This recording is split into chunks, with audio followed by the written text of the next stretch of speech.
Hello guys, welcome back to my YouTube channel Anurul GK Master.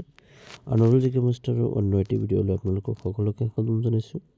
আজি আপোনালোকক দেখাম যে ৰিভল্ট আৰু তাৰ লিডাৰ কোন কোন আছিল। এটো আপোনালোকক দেখাম ইণ্ডিয়ান হিষ্টৰী। তো ভিডিওটো আপোনালোকে ভালকৈ চাব কাৰণ কম্পিটিটিভ এক্সামৰ কাৰণে খুব গুৰুত্বপূৰ্ণ। এইবিলাক এক মাৰ্কৰ কাৰণে কিছুমান প্ৰশ্ন আহিয়েই থাকে কম্পিটিটিভ এক্সামত। তো ভিডিওটো আৰম্ভ কৰোঁ বলক।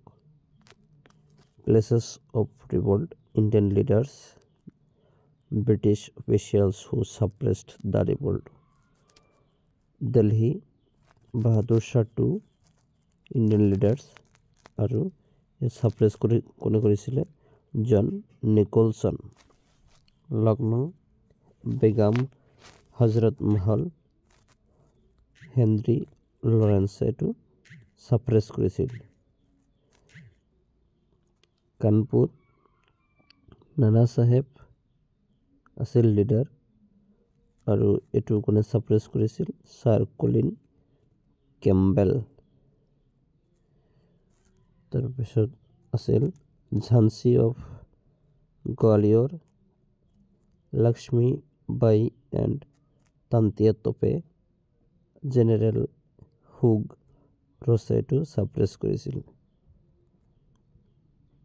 ব্ৰেলি, Khan Bahadur Khan, sir Colin Campbell. Khan Bahadur Khan আছিল ইণ্ডিয়ান লিডাৰ্ছ আৰু সাপ্ৰেছ কৰিছিল sir Colin Campbell.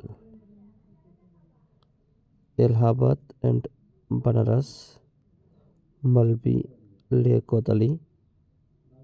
মলবি Liaquat Ali আছিল ইণ্ডিয়ান লিডাৰ্ছ আৰু কলনেল অঞ্চল আছিল ব্ৰিটিছ সাপ্ৰেছৰ। বিহাৰ, কোঁৱৰ সিং আৰু উইলিয়াম টেইলৰ আছিল ব্ৰিটিছ সাপ্ৰেছৰ। তো আজিৰ ভিডিওটো এইখিনি আছিল। ভিডিওটো একেবাৰে সৰু হৈছে। যদি ভিডিওটো ভাল লাগে তেন্তে লাইক কমেণ্ট শ্বেয়াৰ কৰিব আৰু আনুল জিকে মাষ্টাৰ ইউটিউব চেনেলটো আপোনালোকে ছাবস্ক্ৰাইব কৰিবলৈ নাপাহৰিব। ধন্যবাদ। জয় অসম, জয় হিন্দ।